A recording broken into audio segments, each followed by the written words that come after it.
आइए जानते हैं अगस्त महीने के सिंह राशिफल के बारे में। यह महीना आपके लिए मध्यम रूप से फलदायक रहने की संभावना है, लेकिन इसी बीच कुछ बड़ी इच्छाओं की पूर्ति होने से आपको प्रसन्नता होगी और आप प्रसन्नचित्त होकर अपने कार्य को अंजाम तक पहुंचाएंगे। स्वास्थ्य की दृष्टिकोण से उतार चढ़ाव की स्थिति में रहने वाली है, इसलिए आपको अपने स्वास्थ्य पर विशेष ध्यान देने की आवश्यकता पड़ेगी और अपने भोजन की आदतों पर भी ध्यान देना होगा। और आपको अपनी भोजन की आदतों पे भी थोड़ा ध्यान देना होगा। आर्थिक रूप से महीना मध्यम रहने की संभावना दिखाई देने लग रही है, पर आपको थोड़ा ध्यान रखना होगा।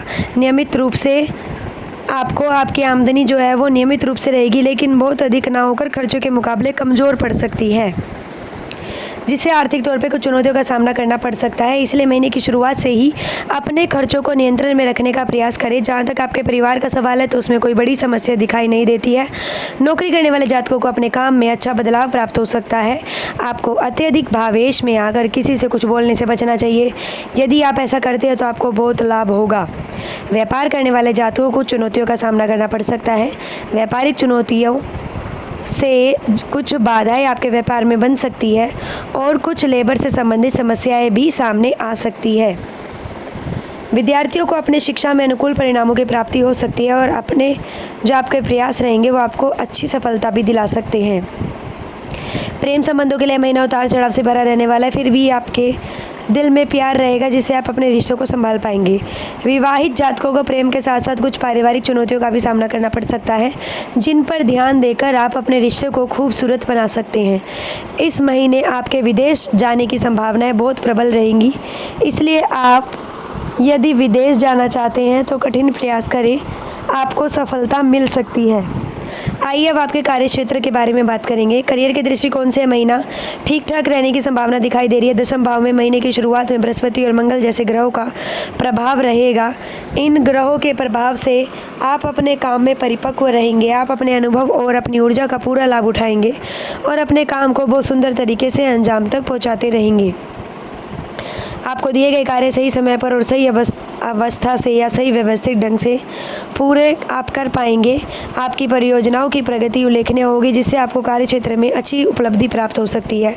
आपके परिवार में वृद्धि भी की जा सकती है। आपके वरिष्ठ अधिकारियों का सहयोग आपको समय समय पर मिलता रहेगा, जिससे आपको कार्य क्षेत्र में आगे बढ़ने का अधिक मौका मिलेगा और आपको सफलता मिलेगी। दशम भाव के स्वामी शुक्र महाराज महीने की शुरुआत में प्रथम भाव में रहेंगे और 25 अगस्त को दूसरे भाव में चले जाएंगे, जहां पर केतु महाराज विराजमान है। ऐसी स्थिति में स्वयं पर अति आत्मविश्वास ना रखें और सावधानी के साथ अपने काम को करें। ज़्यादा किसी से अपनी निजी बातों को साझा करने से बचें, इससे आपको लाभ होगा। वैसे आपके सहकर्मी कार्य क्षेत्र में आपको अच्छा सहयोग प्रदान करेंगे। छठे भाव के स्वामी शनि महाराज के सप्तम भाव में वक्री अवस्था में आने से आप अपने कार्य क्षेत्र में बहुत ही मेहनत करेंगे और आप इसे सर्वस्व देकर बेहतर से बेहतर बनाना चाहेंगे, जिससे आपकी लोकप्रियता भी बढ़ेगी और आपकी कर्मठता देखकर लोग आपसे प्रेरित रहेंगे। व्यापार करते हैं तो उसमें भी संभावना है। शुक्र और बुध जैसे ग्रहों की दृष्टि सप्तम भाव पर महीने की शुरुआत में रहेगी, जिससे व्यापार में अनुकूल परिस्थितियों का निर्माण होगा। वक्री शनि महाराज सप्तम भाव में पूरे महीने विराजमान रहने वाले हैं, जिससे व्यापार में कुछ व्यवहारिक चुनौतियां आ सकती है। आपको लेबर से संबंधित कुछ समस्याएं हो सकती है। आपके अधीन काम करने वाले लोगों से किसी बात को लेकर असहमति हो सकती है, जिसका असर काम पर पड़ सकता है। व्यावसायिक साझेदार से भी उल्टा सीधा कुछ बोलने से बचें। इन समस्याओं को दूर होने में कुछ समय लग जाएगा, तब तक महीने का उत्तरार्ध आ ही जाएगा। धीरे धीरे आप अपने चुनौतियों से आगे बढ़कर व्यापार में उल्लेखनीय प्रगति की ओर अग्रसर हो जाएंगे। आइए अब आपके आर्थिक जीवन के बारे में हम बताएंगे। आपकी आर्थिक स्थिति को देखा जाए तो महीने की शुरुआत आपके लिए कुछ कमज़ोर रहने की संभावना है। जो द्वादश भाव में सूर्य महाराज की उपस्थिति है, जिससे खर्चों की अधिकता रहेगी और इधर अष्टम भाव में राहु महाराज भी विराजमान रहने वाले हैं, जिससे खर्च बदस्तूर भी जारी रहेंगे और आपको बहुत ज़्यादा ध्यान देने की आवश्यकता पड़ेगी, क्योंकि इन खर्चों का प्रभाव आपकी आर्थिक स्थिति पर नकारात्मक रूप से पड़ सकता है। आपको अपनी महत्वपूर्ण परियोजनाओं को रोकना पड़ सकता है क्योंकि धन की कमी महसूस हो सकती है। हालांकि आप अपने संचित धन को भी अपने ऊपर खर्च करने की कोशिश करेंगे, जो एक अच्छी स्थिति नहीं है। कोशिश करें कि बहुत ही महत्वपूर्ण खर्चे करें, बाकी खर्चों में कटौती करने का प्रयास करें। हालांकि 26 अगस्त मंगल आपके एकादश भाव में आ जाएंगे, तब आपको इन समस्या में कुछ कमी महसूस होगी क्योंकि तब मंगल महाराज की कृपा से आपकी आमदनी में निरंतर प्रगति होने लगेगी। आपको अच्छी आमदनी के योग बनेंगे। आपकी सभी चुनौतियों से आपको खुद को बचा पाएंगे। भाग्य का साथ आपके पास रहेगा, जिससे ये सभी योजनाओं के अंदर आपको सफलताएं मिलेगी। आप धन संचित करने में भी सफल हो जाएंगे। इस महीने कोई बड़ी प्रॉपर्टी भी आप खरीद सकते हैं। आइए अब आपके स्वास्थ्य के बारे में बताएंगे। यह महीना स्वास्थ्य के दृष्टिकोण से कुछ कमज़ोर रहने की संभावना दिखाई दे रही है। सर्वप्रथम तो आपकी राशि स्वामी जो सूर्य महाराज महीने की शुरुआत में ही द्वादश भाव में विराजमान रहेंगे और वक्री शनि महाराज की दृष्टि आपके प्रथम भाव पर रहेगी, जिससे स्वास्थ्य में उतार चढ़ाव आपको देखने को मिल सकता है। आपको नेत्र पीड़ा रह सकती है, आंखों से संबंधित कुछ समस्याएं रह सकती है। विशेष रूप से ध्यान देने वाली ये समस्याएं रहेंगी। इसके अतिरिक्त पेट में गर्मी होने के कारण भी आपको कुछ परेशानी का सामना करना पड़ सकता है। 16 अगस्त से सूर्यदेव आपके ही राशि में प्रवेश कर जाने से इन समस्याओं में कमी आएगी और आप अच्छा स्वास्थ्य प्राप्त कर पाएंगे। पूरे महीने राहु महाराज अष्टम भाव में और केतु महाराज द्वितीय भाव में विराजमान रहेंगे, इसलिए अपने भोजन पर विशेष रूप से ध्यान दें क्योंकि बासी भोजन के कारण आप बीमार हो सकते हैं। सावधानी रखने से ही आप इन समस्याओं से बच सकते हैं। यदि आपका प्रेम जीवन के बारे में हम बात करें तो पंचम भाव के स्वामी देवगुरु बृहस्पति महाराज पूरे महीने दशम भाव में विराजमान रहने वाले हैं, जिससे प्रेम संबंधों में कुछ उतार चढ़ाव रहेगा। महीने की शुरुआत में बुध और शुक्र जैसे ग्रह आपके प्रथम भाव में रहकर आपको बहुत ज़्यादा रोमांच से भरा बनाएंगे। आपके दिल में प्यार होगा, इसलिए आप अपने उस प्यार को अपने प्रियतम को जाहिर करना चाहेंगे। लेकिन महाराज जो हैं मंगल जी, उनकी दृष्टि भी महीने की शुरुआत में आपके पंचम भाव पे रहेगी, जिससे कई बार प्यार दिखाने के चक्कर में आपकी उनसे कहासुनी भी हो सकती है और वह कुछ समय के लिए आपसे नाराज़ भी हो सकते हैं। ऐसे में प्यार भरी बातों से ही उन्हें मनाया जा सकता है। उन्हें समझाए और उनकी स्थिति को भी समझे। इससे धीरे धीरे चीज़ों में सुधार होगा और आप अपने प्रियतम के और भी निकट आ पाएंगे। इससे आपके रिश्ते में प्रेम बढ़ेगा। 26 अगस्त से मंगल एकादश भाव में आकर सीधी सप्तम दृष्टि आपके पंचम भाव पर डालेंगे, इसलिए आपको हर चुनौती के लिए तैयार रहना होगा और अपने प्रियतम से लड़ाई झगड़ा ना हो, इसका ध्यान आपको रखना होगा। और और अब करते हैं हम, ये तो रही अविवाहित जातकों की बात। अब हम विवाहित जातकों की बात करते हैं। महीने की शुरुआत में बुध शुक्र ग्रहों का प्रभाव आपके सप्तम भाव में पड़ेगा, जिससे आपके रिश्ते में रोमानियत और प्रेम का भावना बनी रहेगी।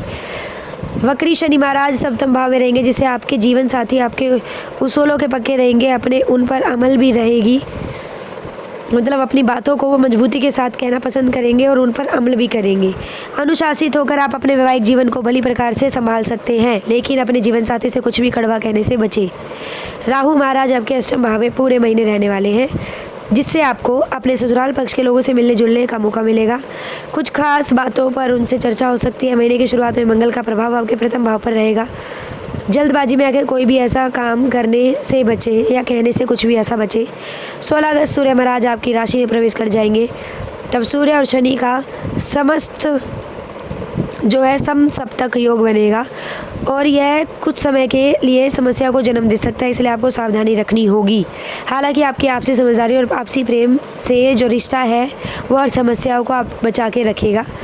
अब आपके पारिवारिक जीवन के बारे में बताते हैं। तो ये जो महीना है वो मिला जुला रहने वाला है पारिवारिक तौर पे।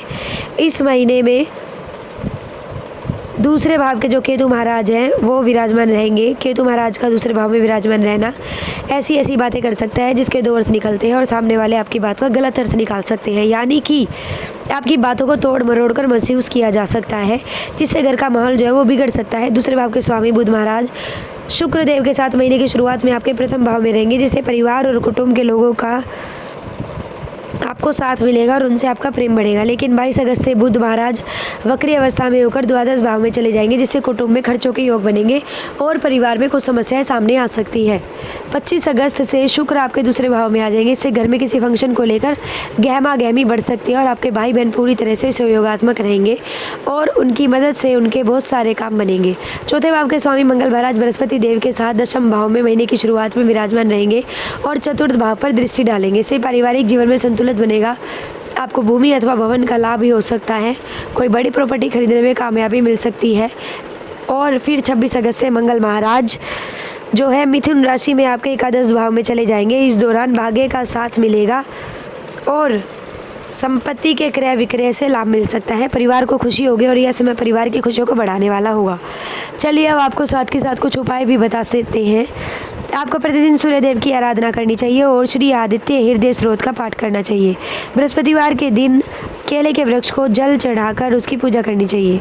अपने मस्तक पर हल्दी अथवा केसर का तिलक लगाना चाहिए। आपको मंगलवार के दिन अनार के पौधे रोपने चाहिए।